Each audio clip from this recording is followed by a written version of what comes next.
Hey guys, what's up? This is Mohammad Alim and you are watching Economics Heaven. आज हम बात करने वाले हैं कुछ ऐसे टर्म्स के बारे में जिसको जानना एक आम इंसान के लिए बहुत ज़रूरी है और जो रिलेटेड है प्योर फाइनेंस से। क्योंकि अगर ये ऐसे टर्म्स हैं, अगर आपको कहीं भी कुछ भी पढ़ रहे हो या कुछ भी आपकी मनी से रिलेटेड बातें हो रही हो, तो ये टर्म्स कहीं ना कहीं आपको ज़रूर दिखेंगे या कहीं ना कहीं आप ज़रूर इनको सुनेंगे। तो आइए आज ऐसे ही 5 टर्मिनोलॉजीज को हम जानते हैं जो बहुत ज़रूरी है एक आम इंसान की लाइफ में। तो जैसे फाइनेंस की बात हो रही है तो सबसे पहले वहीं से स्टार्ट कर लेते हैं। तो सबसे पहला जो वर्ड है वो है फाइनेंस। तो सर ये फाइनेंस का मतलब होता क्या है? देखिए, बहुत सारे लोग एक मिथ में है कि फाइनेंस का मतलब होता है जैसे कोई मोबाइल फाइनेंस करवा लिया या कोई कार फाइनेंस करवा ली, अब या फिर कुछ भी फाइनेंस करवा लिया, उसको लोग समझते हैं कि ये जस्ट एक फाइनेंस है। बट एक्चुअल में फाइनेंस ये बिल्कुल भी नहीं है। फाइनेंस का एक्चुअल मतलब होता है सिंपल सी आसान भाषा में पैसों का जुगाड़ करना। इसे और अच्छे समझिए, जैसे फॉर एग्जांपल आप एक दुकान में गए, आपको चाहिए मोबाइल, ठीक है। अब आपके पास वो मोबाइल खरीदने के पैसे नहीं है, तो आप क्या बोलेंगे दुकानदार से, साहब हमारे पास पैसे नहीं है, हमें बस एक मोबाइल चाहिए। तो दुकानदार वाले बोलेगा कि चलिए कोई बात नहीं, आपके पास पैसे नहीं है, हम आपको मोबाइल देंगे, सिर्फ आपको क्या करवाना पड़ेगा, ये मोबाइल फाइनेंस करवाना पड़ेगा। इसका मतलब ये हुआ वो जो दुकानदार है मोबाइल का, वो आपको उस मोबाइल का पैसों का जुगाड़ करवाता है किसी तीसरे पर्सन से। जैसे आप सबने नाम सुना होगा कुछ, जैसे बजाज फाइनेंस हो गया, होम क्रेडिट हो गया। तो ये सब फाइनेंसिंग कंपनीज है जो पैसे देती हैं मोबाइल वालों को और मोबाइल वाले पैसे आपको देते हैं। फिर जो आप time to time monthly installments pay करते जाते हैं, वो आप पे किसको करते हैं? दुकानदार को पे नहीं करते, बल्कि उन फाइनेंस कंपनीज को करते हैं। तो सर जी फाइनेंस का असली में मतलब हो गया आसान भाषा में कि सिर्फ पैसों का जुगाड़ करना। अब आता है दूसरा टर्म जो है आपकी कैपिटल। अब कैपिटल का मतलब क्या होता है? देखिए, कैपिटल का मतलब लोग समझते हैं सिर्फ पैसा। तो सिर्फ पैसा ही कैपिटल नहीं होता, बल्कि कैपिटल का एक्चुअल मीनिंग वो पैसे से होता है जो पैसा आप किसी भी बिजनेस को स्टार्ट करते वक्त लगाते हैं। अगर वो पैसा आप बीच में लगा रहे हैं या फिर किसी और एक्सपेंसेस के लिए दे रहे हैं, तो वो आपकी कैपिटल नहीं कहलाएगी, बल्कि क्या कैपिटल होगी? जो आप पैसा कब दे रहे हैं? एक बिजनेस को स्टार्ट करते टाइम जो लगा रहे हैं।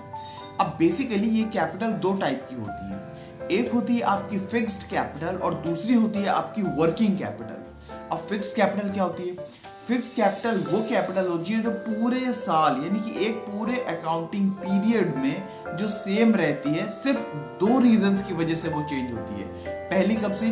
जब तक कोई दूसरा एडिशनल कैपिटल न लग जाए, और दूसरा उस टाइम पे जब तक कोई पार्टनर या कंपनी का ओनर उस पैसे को विड्रॉ न कर ले यानी कि निकाल न ले, जब तक वो फिक्स कैपिटल आपकी चेंज नहीं होती। और जो दूसरी कैपिटल होती है उसे हम बोलते हैं वर्किंग कैपिटल। अब ये वर्किंग कैपिटल क्या होती है? तो वर्किंग कैपिटल का मतलब ऐसी कैपिटल से है जो कैपिटल आपके डेली बिजनेस ट्रांजैक्शंस में आपको कहीं ना कहीं हेल्प करती है अपने एक्सपेंसेस को पे आउट करने में। जैसे अगर आपको एम्प्लॉयज की सैलरी देना है तो आप मंथली एक्सपेंसेस करेंगे, तो उस टाइम पे जो कैपिटल से आप पैसे निकालेंगे वो कौन सी कैपिटल होगी? Working capital. और अगर आपको अपने एम्प्लॉयज को कुछ रिफ्रेशमेंट एक्सपेंसेस पे आउट करना है तो वो कहाँ से पे करेंगे आप? तो वो पे करेंगे आप अपनी वर्किंग कैपिटल में से। तो ऐसे कुछ भी एक्सपेंसेस जो डेली एक्सपेंसेस होते हैं वो हम कहाँ से मीट आउट करते हैं? अपनी वर्किंग कैपिटल से। ना जो थर्ड टर्म है वो हमारा होता है असेट। अब असेट का मतलब क्या होता है? अब असेट का एक्चुअल मतलब आसान भाषा में ये होता है ऐसी कोई सी भी चीज जो हमें इन फ्यूचर बेनिफिट देने वाली है, उसको हम बोलते हैं असेट। जैसे आपने एक बिजनेस के लिए कार खरीदी, आपने बिजनेस के लिए कंप्यूटर खरीदा, आपने बिजनेस के लिए फर्नीचर खरीदा, तो ये सारी चीजें कहीं ना कहीं आपको आगे बिजनेस में फायदा देने वाली है। तो इन सबको हम क्या बोलेंगे? ये हमारे क्या है? असेट्स। अब असेट्स भी जनरली 2 टाइप के होते हैं। एक होता है करंट असेट, एक होता है नॉन करंट असेट। अब करंट एसेट वो एसेट होता है जो हमें फायदा तो देता है लेकिन सिर्फ 1 साल तक, 1 साल से ज्यादा फायदा नहीं देता।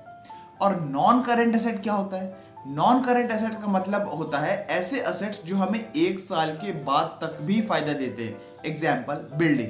आपने एक बार बिल्डिंग में खर्चा कर दिया, अब क्या लगता है वो बिल्डिंग 1 साल में टूट जाएगी? ऐसा बिल्कुल भी नहीं होगा। तो बिल्डिंग जो होती है बेसिकली हमें 1 साल से ज्यादा बेनिफिट पहुंचाती है, तो उससे हम कौन सी कैटेगरी में रखते हैं? Non current asset. जो आपका नेक्स्ट टर्म आता है वो आपका आता है लाइबिलिटीज। अब लाइबिलिटीज का मतलब क्या है? लाइबिलिटीज का मतलब होता है ऐसे कोई से भी एक्सपेंसेस जो हमें इन फ्यूचर पे ऑफ करना है, यानी कि जो हमारा एक ऑब्लिगेशन है पे करने का, उसे हम क्या बोलते हैं? लाइबिलिटीज। अब लाइबिलिटीज भी दो टाइप की होती हैं। कौन कौन सी? पहली जो होती है वो आपकी होती है करंट लाइबिलिटी, और जो दूसरी होती है वो होती है आपकी non current liability. Current liability का मतलब होता है कि ऐसी लाइबिलिटीज जो आपको एक साल के अंदर अंदर पे ऑफ करनी है, और नॉन करंट लाइबिलिटी का मतलब होता है ऐसी लाइबिलिटीज जो आपको एक साल के बाद पे करनी है। एग्जाम्पल, अगर आपने बैंक से लोन लिया और बैंक वालों ने आपको टाइम दिया कि हमें ये पैसा साहब आप 6 महीने के अंदर अंदर चुका देना, तो वो आपकी कौन सी लाइबिलिटी के अंदर आएगी? करंट लाइबिलिटी के अंदर। और वहीं अगर आप बैंक से कोई लोन लेते हैं और बैंक बोलता है आप ये हमें एक साल के बाद कभी भी दे सकते हो, तो वो कौन सी लाइबिलिटी के अंदर आएगी? आपकी नॉन करंट लाइबिलिटीज के अंदर। अब जो हमारा नेक्स्ट टर्म आता है वो आता है हमारा अकाउंटिंग ईयर। ये आप लोगों ने, बहुत लोगों ने सुना होगा, बट इसमें लोग कंफ्यूज एक्चुअल में होते हैं। देखिए, जनरली हम दो टाइप के ईयर देखते हैं। एक होता है हमारा कैलेंडर ईयर, जो सबको पता होता है, जो हमारा स्टार्ट होता है 1 जनवरी से और एंड होता है 31 दिसंबर पे, तो ये कहलाता है हमारा कौन सा? Calendar year. ना जो अकाउंटिंग ईयर होता है, जिसे हम दूसरे नाम से फाइनेंशियल ईयर भी बोल सकते हैं, वो एक्चुअली अकाउंटिंग पर्पसेस के लिए यूज होता है, और जो स्टार्ट होता है हमारा 1 अप्रैल से और एंड होता है नेक्स्ट ईयर के 31 मार्च को। तो बेसिकली इस ईयर को हम क्या बोलते हैं? आपका फाइनेंशियल ईयर। आई होप आप लोगों को वीडियोस पसंद आई होगी, और आप अगर ऐसे ही business, finance, crypto, stock market से रिलेटेड इंफॉर्मेशन लेना चाहते हैं तो प्लीज इस चैनल को लाइक करें, शेयर करें और सब्सक्राइब करें। Please do it.